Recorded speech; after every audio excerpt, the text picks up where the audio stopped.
السلام عليكم ورحمة الله وبركاته. الحمد لله رب العالمين وأصلي وأسلم على من أرسله الله رحمة وهداية ونورا للعالمين.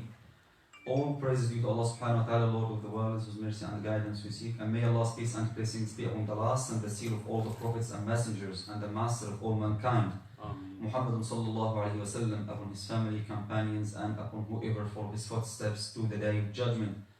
Brothers and sisters watching us online, welcome back to the second lesson on Fiqh. And today, inshallah, we're going to deal with the topic of Taharah. Last lesson or last lecture, we explained the meaning of the word Fiqh and said that the word Fiqh means understanding. And that's why the Prophet ﷺ says in his hadith, مَنْ يُرِدِ اللَّهُ بِهِ خَيْرًا يُفَقِّهُ فِي الدِّينِ. If Allah subhanahu wa ta'ala wants to do good to anybody, He subhanahu wa ta'ala, He the Almighty, will make him truly and correctly understand the legal rulings of the religion of Islam. How to purify himself, how to offer acts of worship, etc. And also last lesson, just a quick reminder for you, we talked about the different kinds of fiqh we have. We said that we have fiqh al-ibadat, which is fiqh of acts of worship. We have fiqh of transactions, which is called in Arabic fiqh al-mu'amalat, how to conduct, how to carry out a commercial transaction. Why Islam prohibited the interest or riba, for example, etc.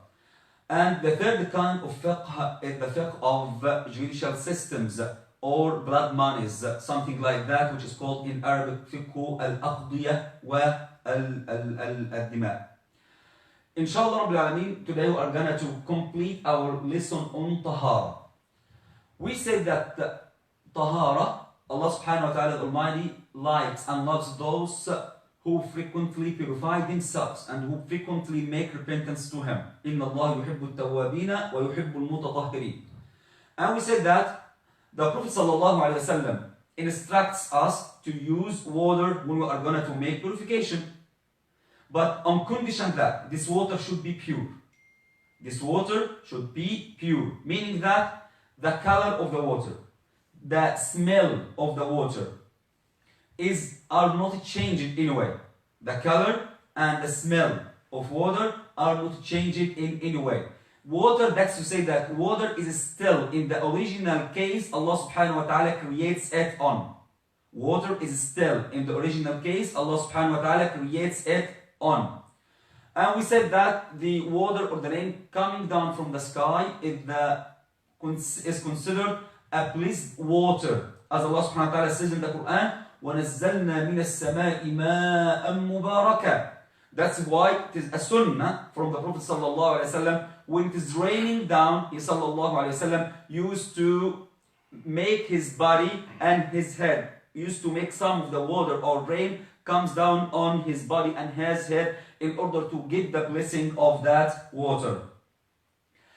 Today, inshallah, we are going to highlight a question, a very important question, which is that what if the water we want to make tuhur with, we want to purify ourselves with, is mixed with a pure substance? What if the water,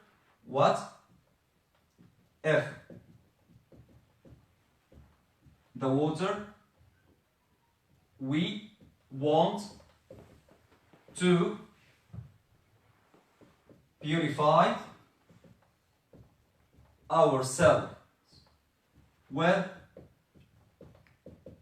is mixed with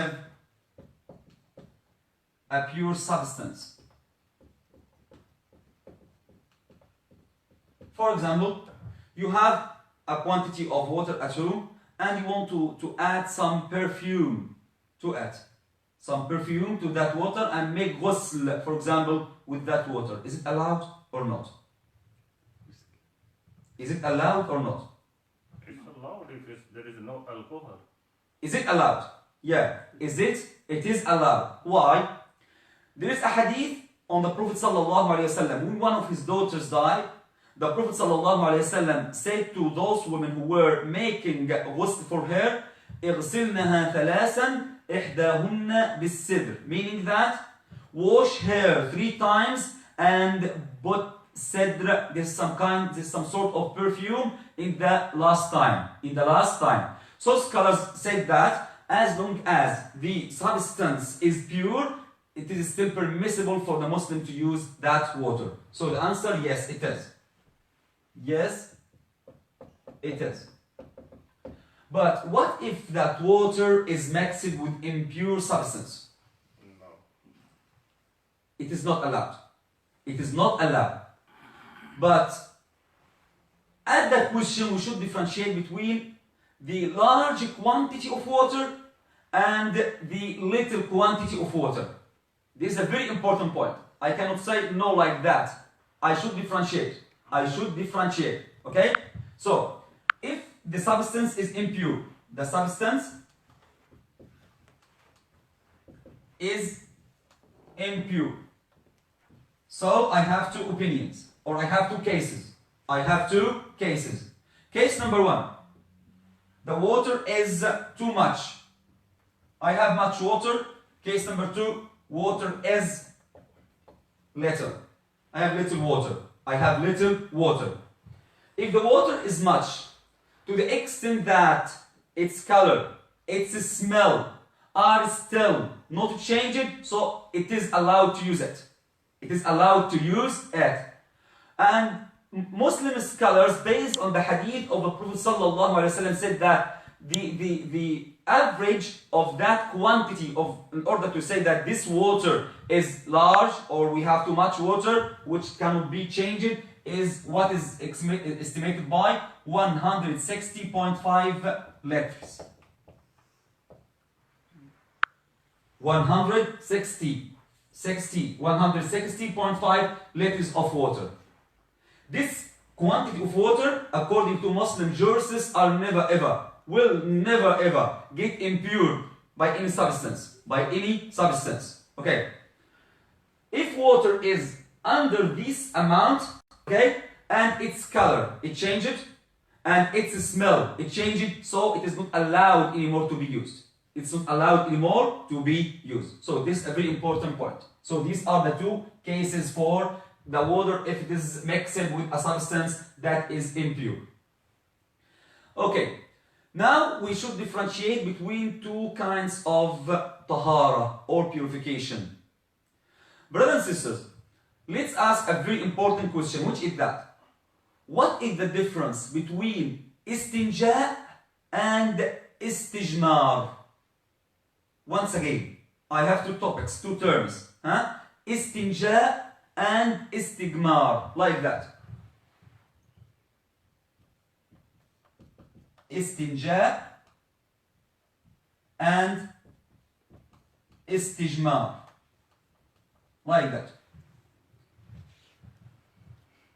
Anybody knows the answer? Istinja means you have to clean your. In Pakistan, they say. Excellent. With what? With water. With water. What about stigmar? I never heard that. Sand. With what? Sand.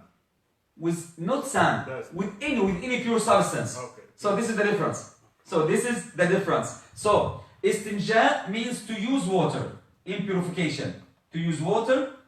To purify. To purify yourself. Fit Taharah. Yes, that's it. Istigmar, to use any other pure substance to make Taharah, such as stones, such as wood, such as tissues, apart from bones and dung of animals. We aren't allowed to use. So, bones, this is the hadith of the Prophet ﷺ, and dung of animals. Dung of animals, because according to some scholars, they are impure. And for the bones, the Prophet ﷺ said that they are the food of jinn.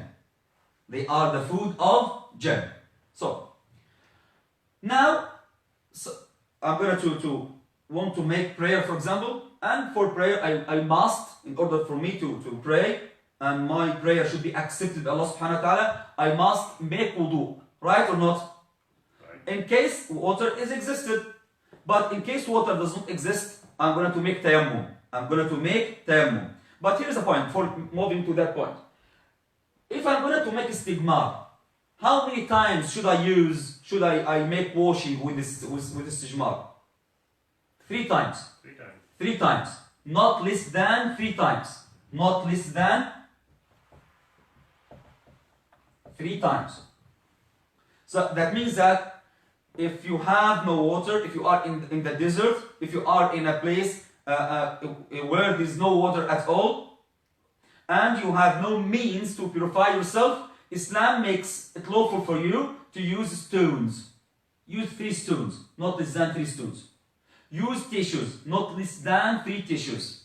Any pure substance you are allowed to use, apart from bones and dung of animals, according to the hadith of the Prophet sallallahu alaihi wasallam. Okay. Now we want to get into prayer. You must make wudu in case there is water. In case there is no water, you are supposed to make tayammum. Inshallah, we're going to highlight all of these rulings of Allah subhanahu wa ta'ala so well. But before making wudu, Muslim goes to relieve himself or to urinate, right?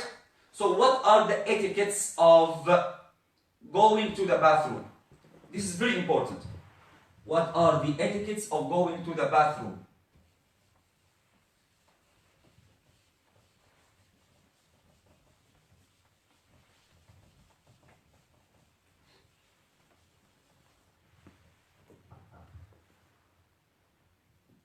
Etiquettes of going to bathroom. Number 1,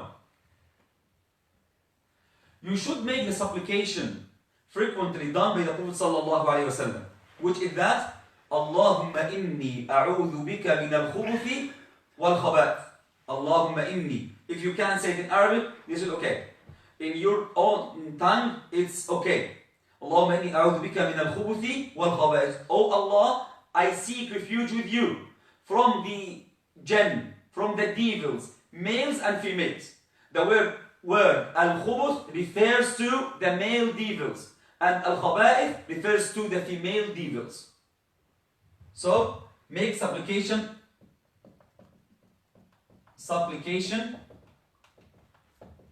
of the Prophet sallallahu alaihi wasallam.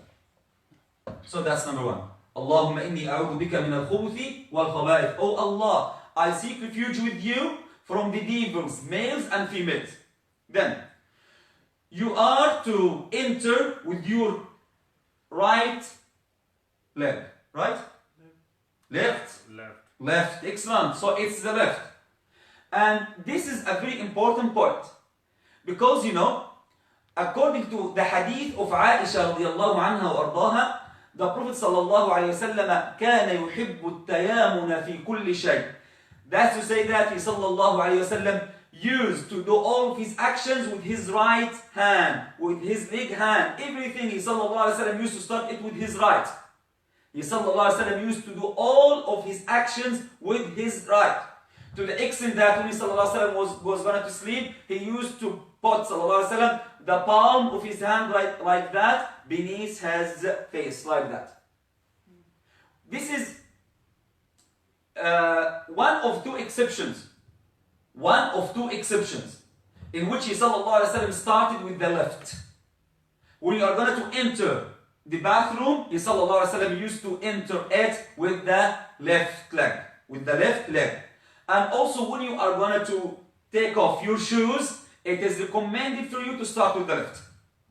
It is recommended for you, so this is the second exception. It is recommended for you to start, when you are going to take off your shoes, it is recommended for you to start with your left. So,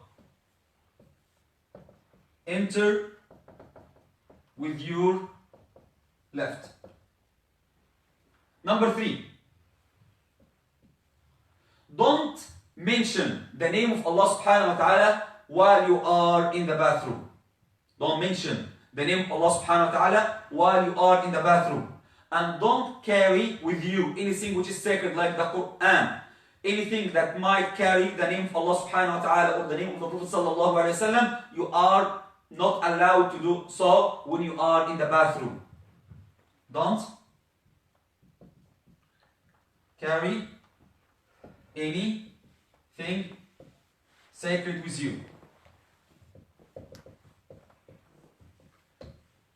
Number 4. Sometimes when you are in the bathroom, someone might call upon you. Do you think that you are allowed to answer him? No. Yeah. You aren't allowed to answer him. You aren't allowed to answer him. But what if you wanted to tell somebody that you are here in that toilet? Just make a sign. Just make a sign that this toilet is occupied. That this toilet is occupied. So don't speak. Don't speak. Because the sunnah of the Prophet ﷺ not to speak. The sunnah of the Prophet ﷺ not to speak. Okay. After that, and this is a very important point, you should be certain that you have perfectly washed yourself and purified yourself. Brothers and sisters, the Prophet ﷺ one day, and this is for urine, this is for concerning urine. One day the Prophet ﷺ passed by 2 graves, and he ﷺ said to the companions, and the hadith is sahih, they are being punished by Allah subhanahu wa ta'ala. One of them was not perfectly cleaning himself from urine. That's why the Prophet ﷺ said in another hadith, he sallallahu alayhi wa sallam قال عذاب عامة عذاب أهل القبر من البول. That's to say that beware of smearing yourselves with the urine when you are urinating. Why? Because it is one of the main causes for the punishment in the grave. Urine is one of the main causes of the punishment of the grave. So you must be certain, you must be sure that you have perfectly cleansed yourself from urine. And what is the technique, what is the mechanism to do so? You are allowed to touch your penis with your left hand, not with your right hand, and to squeeze it until you are sure that there are no drops of water still in it. Until you're sure that there are no drops of water still or remaining in it. So, be sure that you have perfectly purified yourself.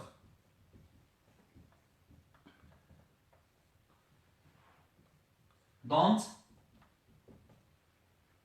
touch your penis with your right hand. Also, don't make istinja with your right hand. Don't make istinja with your right hand.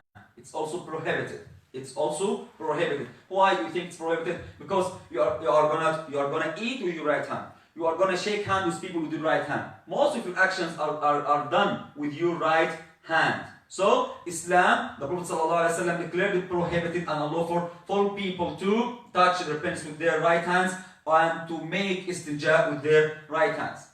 When you finish, when you're over, and you are gonna come out of the bathroom, you should mention the dua. You should make the dua made by the Prophet ﷺ, which is غفرانك, which is غفرانك. Oh Allah, I seek your forgiveness. Oh Allah, I ask you to forgive me. This is the hadith of the Prophet ﷺ. Okay.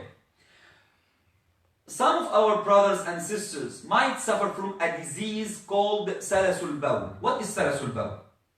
Salasul bawl means that after making urination, there are some people, men and women alike, from whom some drops of urine might come out of the penis after making urination. So, what is the legal ruling concerning that point? Brothers and sisters, you know that Islam is the religion of ease.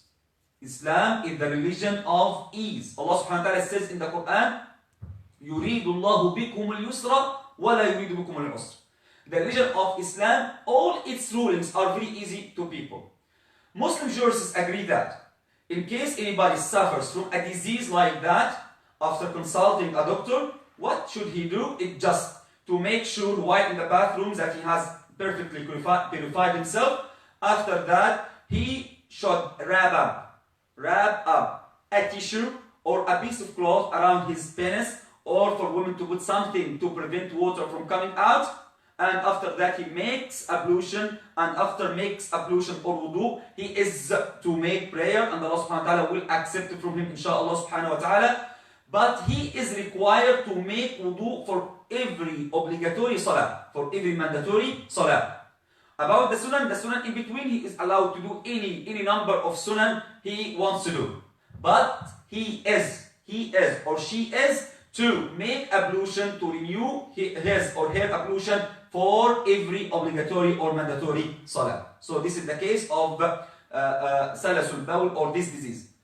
Some scholars even say that if after that some drops of urine comes into the underwear of the man or the woman, they are still allowed to make salah in this case, and Allah subhanahu wa ta'ala will accept it from them. Because this is some sort of necessity. Because it is a disease. So that's for today's lesson, inshallah. I hope you get benefit from the Shariah knowledge of the Prophet sallallahu alaihi wasallam. Asking Allah subhanahu wa ta'ala the Almighty to benefit us with that knowledge. You have any questions? Brother, if there is a river and you see somebody is purifying somebody above you in a river, and the water comes to you, are you allowed to use that water? Even if That question once again, please. there is a river. A river, yeah. Flowing towards you. Yeah. But you see a person is purifying himself like a stanja. Yeah. The water coming to you is in a large quantity. Flowing water, and the water of river is too much water, is too much water. So no impurity can affect it. So inshallah it is still pure to make purification with. Even you are seeing that person. Yeah, because neither its taste nor its color is going to change. So it's still pure, inshallah. And that's why when the Prophet ﷺ was asking about the water of the sea, he said it's pure. All the time it's pure. Yes. So brother, if you want to enter the bathroom, Yeah. can you say just astaghfirullah? In the bathroom, No, when you want to enter. we say the hadith of the Prophet ﷺ. We are ordered to follow the Prophet ﷺ. So Allah subhanahu wa ta'ala says, وَمَا آتَاكُمُ الرَّسُولُ فَخُذُوهُ. Whatever the Prophet gives you orders to do, so do it. So the sunnah, the hajj, or the guidance of the Prophet ﷺ is that he used to make the supplication, Allahumma inni a'udhu bika min al-khubuthi wal khabath. So that's it. You know another point, you know a very important point, that even at home, brothers and sisters, if someone wants to take off his clothes, it is recommended for him to say Bismillah. Why? Because the Prophet ﷺ says in a Sahih Hadith, سَتْرُ مَا بَيْنَ أَعْيُنِ الْجِنِّ وَعَوْرَةِ بَنِي آدَمْ Bismillah. Meaning that if you want to cover yourself from the eyes of the jinn whom are with you at house, when you are taking your clothes, you should say Bismillah. Because when you take off your clothes without saying Bismillah, the jinn is seeing you. If you don't want the jinn to see you, just say Bismillah. Just say Bismillah. So this is a sunnah and the hadith of the Prophet sallallahu alaihi wasallam. So the first question is, how should you use the bathroom? When you go to the bathroom and you want to answer the call of nature, so are you supposed to stand for the men? Are you supposed to stand or sit? There is two different opinions on that point. Okay? But the most authentic opinion is narrated by Aisha radiallahu anha, that states very clearly that the Prophet ﷺ never ever urinates while standing. And this is very cautious. Why? Because if you're making urine or urinates while standing, some drops might come onto your clothes. So it will be some sort of taking precautions when you're making urination while sitting. Yeah. Brother, in America, when we go traveling, we go to some restroom. When we go to sit, there is already too much dirty stuff. So they see more cleaner than to stand. I understand that, but it's not allowed? I said there are two opinions. If this is the case, so you can take with the opinion of Abdullah ibn Umar ibn Khattab, who said that the Prophet ﷺ made urination while standing. Okay, but if there is no need, if there is no necessity, okay, so it's recommended to make urination while standing. Yeah. So brother Abdel is asked, it is not it is not respecting the word of Allah. But What? how about if you are listening the Quran with earphone in the toilet? Well, So the same thing. Is it makruh or haram? And that's haram, the same thing. You aren't allowed. You aren't allowed to take anything which is sacred in the bathroom. But you know, I know, it's in the telephone. It's in the telephone. It's a mobile application. But what is the sounding? What is the sounding? Yeah, the point is that the Quran, which is the speech of Allah subhanahu wa ta'ala, which is a divine word from Allah subhanahu wa ta'ala, is being recited in a place of impurity. Allah subhanahu wa ta'ala says in the Quran, لا يمسه إلا المطهرون. None but those who are purified are allowed to touch the Quran. How can I make the Quran being running in bathroom? So, Brother Muhammad asks, can you watch video if they say the name of Allah or the Prophet? Once again, Can you watch video if they can say you watch? video in the bathroom? Can you watch video if they say the name of Allah or the Prophet? No, we said this is the same ruling. same. The Same. same ruling, man. So, is it prohibited not to speak or just is it sunnah when you are in the bathroom? The sunnah of the Prophet sallallahu alaihi wasallam. The sunnah. What is the meaning of the sunnah? The way of the Prophet sallallahu alaihi wasallam. So as long as he sallallahu alaihi wasallam didn't speak, we are not to speak. Yes. But for example, if you are in the bathroom and you find that, for example, a snake is gonna bite some your Muslim brother, even non-Muslim brother, what are you going to do? You should warn him at the time. You should warn him and speak. It will be allowed for you to do that. But the sunnah of the Prophet sallallahu alaihi wasallam not to do. Okay? Shukran. Assalamu alaikum wa rahmatullahi wa barakatuh. Your actions, you and Sinali, where I'm explaining the lesson, makes me confused.